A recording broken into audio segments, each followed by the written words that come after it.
رحمۃ اللہ وبرکاتہ۔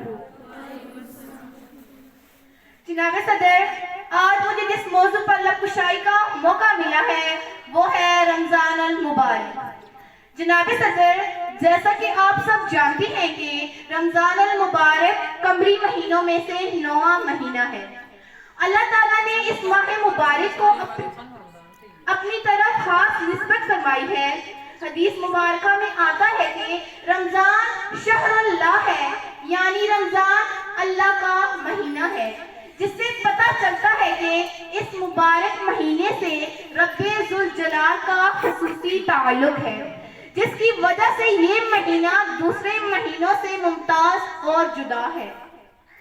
پورے ہو رہے ہیں ہر دل کے آرماں، پورے ہو رہے ہیں ہر دل کے آرماں، مبارک ہو آپ کو یہ پیارا رمضان۔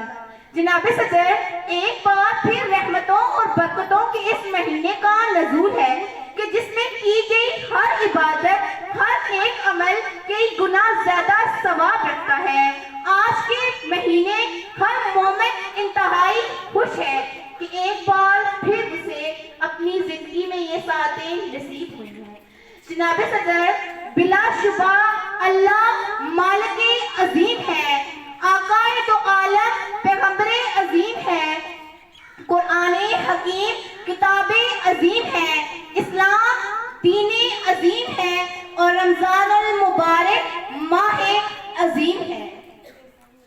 آسماں پہ نیا چاند ہے آیا، آسماں پہ نیا چاند ہے آیا، سارا عالم خوشی سے جگمگایا، ہو رہی ہے سحر و افطار کی تیاری، سج رہی ہے یہ دنیا ساری۔ جناب صدر، سب مومن ایک بار پھر رضائے الہی پہ عمل کرنے کے لیے تیار ہو چکے ہیں۔ رات کے عبادت الہی میں مشغول رہنے کے بعد سحری کھانا، صبح پر نور میں اللہ کی حمد و ثنا بیان کرنا، نماز فجر کے بعد تلاوت کر کے کچھ لمحے آرام کرنا، پھر دن کے اوقات میں خود کو اللہ اور اس کے رسول کے بتائے ہوئے طریقے کے مطابق عبادت اور ریاضت میں بسر کرنا، حقوق العباد کے معمولات میں خاص احتیاط کرنا، زیادہ سے زیادہ صدقہ و خیرات کے بعد شام میں افطاری کا اہتمام کرنا، ہر چہرے پر اللہ تعالیٰ سے وفاداری کا نور، اذان مغرب کے بعد افطار کرنا۔ یہ سب رحمتیں اور نعمتیں رمضان المبارک کے علاوہ کسی بھی مہینے کا خاصہ نہیں ہے۔ ہو ہر ایک مسلمان کو رمضان مبارک، ہو ہر ایک مسلمان کو رمضان مبارک، اللہ کے کرم کی ہر شان مبارک۔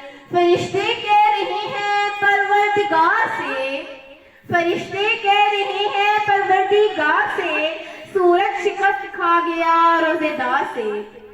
جناب صدر، رمضان کے روزے کی فضیلت کے لیے اتنی بات کافی ہے کہ جنت میں روزے داروں کے لیے ایک مستقل دروازہ کھلا ہوا ہے جہاں سے صرف روزے دار داخل ہوں گے۔ ایک اور جگہ ارشاد ہے کہ روزے دار کے منہ کی بو اللہ کے نزدیک مشک کی خوشبو سے بھی زیادہ پسندیدہ ہے۔ جناب صدر، ماہ رمضان وہ ہے جس میں قرآن اترا، جو بنی نوح انسان کے لیے ہدایت کا ذریعہ ہے، جس میں ہدایت کی کھلی نشانیاں ہیں جو حق و باطل کے درمیان فرق کو واضح کر دیتا ہے۔ حضرت ابو ہریرہ رضی اللہ تعالیٰ عنہ سے مروی ہے کہ نبی صلی اللہ علیہ وسلم نے ارشاد فرمایا، جب رمضان کا مہینہ داخل ہوتا ہے تو آسمان کے دروازے کھول دیے جاتے ہیں۔ ایک اور روایت ہے کہ جنت کے دروازے کھول دیے جاتے ہیں، سبحان اللہ۔ ایک اور روایت ہے کہ رحمت کے دروازے کھول دیے جاتے ہیں، جہنم کے دروازے بند کر دیے جاتے ہیں، شیاطینوں کو قید کر دیا جاتا ہے، شیطانوں کو زنجیریں پہنا دی جاتی ہیں۔ جناب صدر، حضرت سہیل بن سعد رضی اللہ تعالیٰ عنہ حضور صلی اللہ علیہ وسلم کا ارشاد نقل فرماتے ہیں کہ جنت کے 8 دروازے ہیں، ان میں ایک دروازے کا نام زیان ہے، جس میں سے صرف روزے دار داخل ہوں گے۔ دنیا جس بھوک پیاس سے ڈرتی ہے،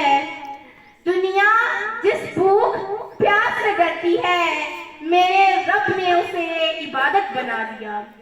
ساتھیوں، ہمیں چاہیے کہ جب اللہ تعالیٰ ہمیں سعادت عطا فرمائے کہ ہم صحت کی حالت میں رمضان المبارک کو پائیں اور کوئی سفر بھی درپیش نہ ہو تو پورے احترام کے ساتھ روزے رکھیں، اس کی برکات حاصل کرنے کے لیے دن بھر ایسا طرز عمل کریں جو تقویٰ کا تقاضا پورا کرے۔